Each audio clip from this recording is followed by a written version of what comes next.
In this article, we will discuss about why has the US often exited climate pacts. Article is important for GS paper 3. GS paper 3 name is Technology, Economic Development, Agriculture, Biodiversity, Security and Disaster Management.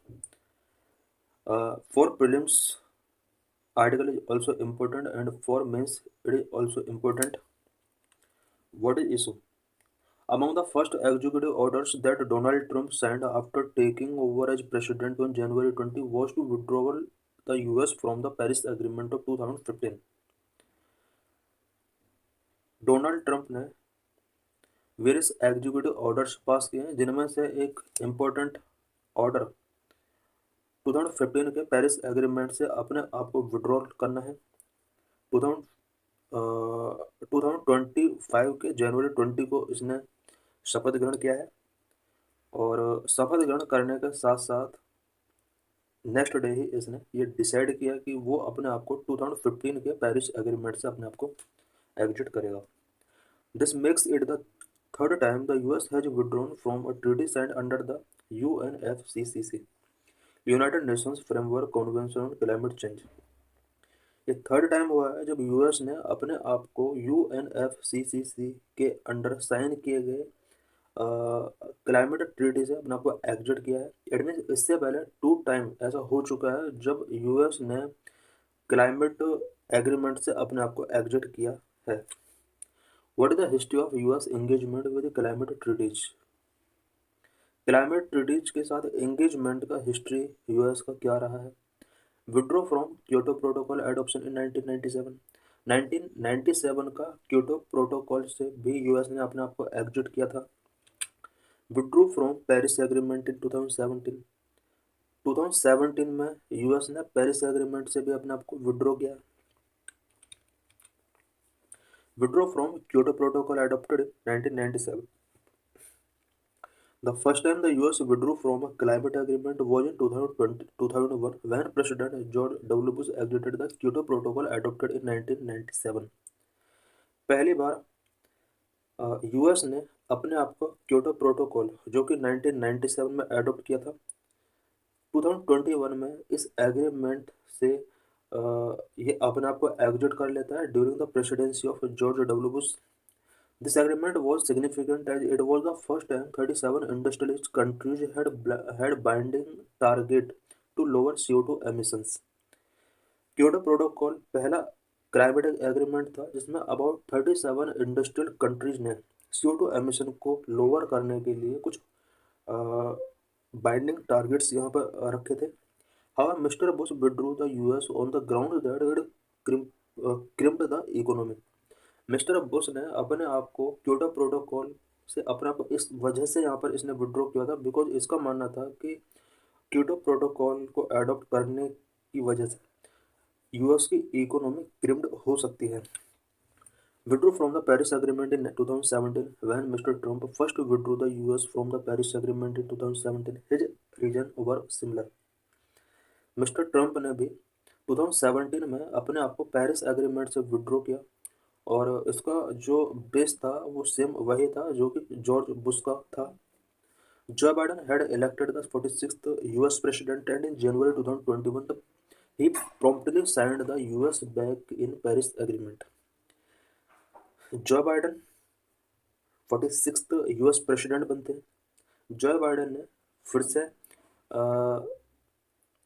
US को Paris agreement के साथ include किया। The Paris Agreement committed all countries to collectively strive to keep temperature from exceeding 1.5 degrees Celsius or pre-industrial times, or certainly keep it below 2 degrees Celsius। Paris agreement के अंदर ज़्यादा से ज़्यादा countries ने committed किया कि global temperature को pre industrial base पर 1.5 डिग्री सेल्सियस से ज़्यादा एक्सीडिंग नहीं होने देना, उसको 2 डिग्री सेल्सियस के बिलो रखना है। How does the US view climate agreements? Climate agreements को यूएस किस तरह से व्यू करता है? World's largest greenhouse gas emitter. Until 2006, the US was the world largest emitter of greenhouse gas। 2006 तक यूएस ग्रीन हाउस गैस के matter में largest contributor था।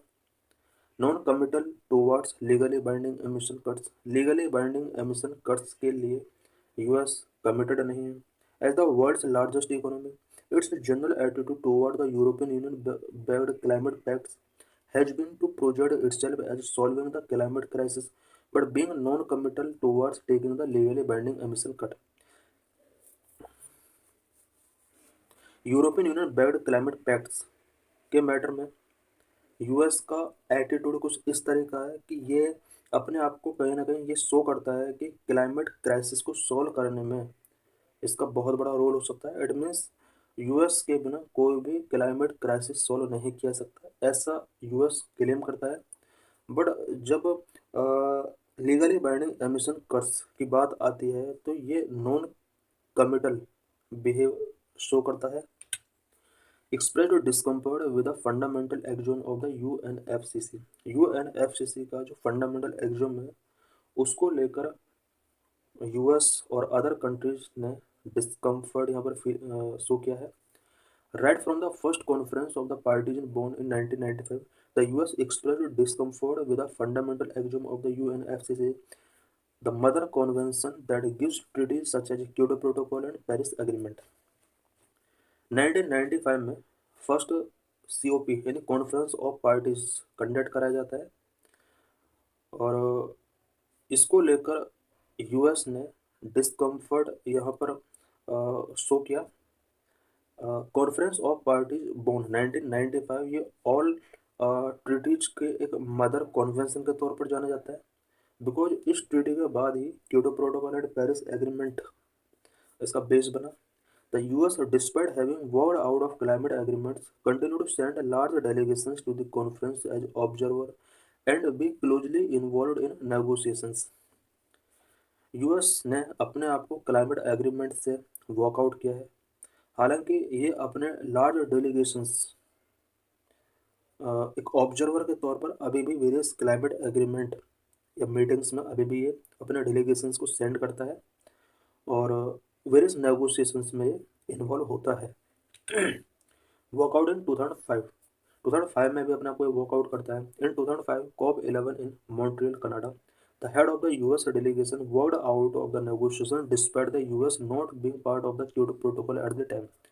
2005 में COP11 कनाडा के मॉन्ट्रियल में कंडक्ट कराया जाता है। यहाँ पर यूएस डेलीगेशंस यहाँ पर भेजा जाता है, बट नेगोशिएशंस जो भी किए जाते हैं उन नेगोशिएशंस यूएस का डेलीगेशन अपने आप को वर्कआउट कर लेता है। Why US have largest responsibility against climate change? Climate change के अगेंस्ट यूएस का रिस्पॉन्सिबिलिटी लार्जेस्ट क्यों होना चाहिए, इसके कुछ रीजन्स हैं। World largest crude oil producer, because ये पूरे वर्ल्ड के अंदर लार्जेस्ट क्रूड ऑयल प्रोड्यूसर है, largest producer of gas, contribution in historical emissions में इसका कंट्रीब्यूशन बहुत ज़्यादा है। US critically short of achieving it's green house gas target, green house gas target को अचीव करने के लिए इसने अभी बहुत ज़्यादा इनिशिएटिव्स टेकिंग नहीं किए हैं। World's largest crude oil producer. The US remains the world's largest crude oil producer and achieved record production in 2023. US world largest crude oil producer है और 2023 में इसने रिकॉर्ड प्रोडक्शन पर अचीव किया। Largest producer of gas, US is also the largest producer of gas and in 2022 became the world's largest exporter of liquefied natural gas. US largest producer of gas के तौर पर एक country के रूप में जाना जा रहा है और 2022 में वर्ल्ड का लार्जेस्ट गैस एक्सपोर्टर कंट्री बन चुका है। Specially LNG liquefied natural gas का एक्सपोर्टर करने के मैटर में 2022 में यूएस टॉप पर था। Contribution in historical emissions until 2006 the US was the world's largest emitter of greenhouse gas. 2006 तक यूएस वर्ल्ड में टॉप नंबर पर था जिसमें ग्रीन हाउस गैस एमिशंस में इसका कंट्रीब्यूशन सबसे ज़्यादा था। CO2 concentration in the atmosphere were largely due to historical emissions by developed countries, so more responsibility should of them to pay the bulk of the cost for cleanup. Atmosphere में CO2 concentration के लिए developed countries के द्वारा किए गए historical emissions responsible है, because in country को अब एटमॉस्फेयर के अंदर से CO2 कंसंट्रेशन को क्लीन अप करने के लिए बल्क पे करने का यहाँ पर नीड है। US critically short of achieving its greenhouse gas target. As of 2020, the US has achieved only about one third of its 2030 emissions reduction goal. US का 2030 तक के कुछ एमिशन रिडक्शन गोल है, बट अभी तक ओनली वन थर्ड यानी 33% गोल को achieve कर पाया है US. In the last week of his presidency, Mister Biden increase the US emission reduction commitment to 61% to 66 of 2005 level by 2035। Mister Biden की प्रेसिडेंसी के टाइम पर उसने इस टारगेट को यहाँ पर 61% से 66% तक इंक्रीज किया, और इसके लिए 2005 को बेस बना कर रखा गया। 2035 तक इसने टारगेट रखा कि वो 61% से 66% तक एमिशंस को रिडक्शन करने के लिए इनिशिएटिव टेकिंग करेगा। बट अब डोनाल्ड ट्रंप यहाँ पर प्रेसिडेंट बन चुके हैं, जो कि क्लाइमेट टॉक से अपने आप को मूव आउट करते हैं। What will the fall out of the US exit? US जिस तरह से अपने आप को एग्जिट करता है, इसके क्या क्या फॉल आउट्स हो सकते हैं? The US has only exerted the Paris agreement, not the overarching UNFCCC. US ने अपने आप को पेरिस एग्रीमेंट से एग्जिट किया है, यूएनएफसीसीसी से अपने आप को एग्जिट नहीं किया है। A US exit might lead to developing countries taking on a large ambitious target, but given that climate targets have not managed to slow down global emissions, the US exit at this point means little.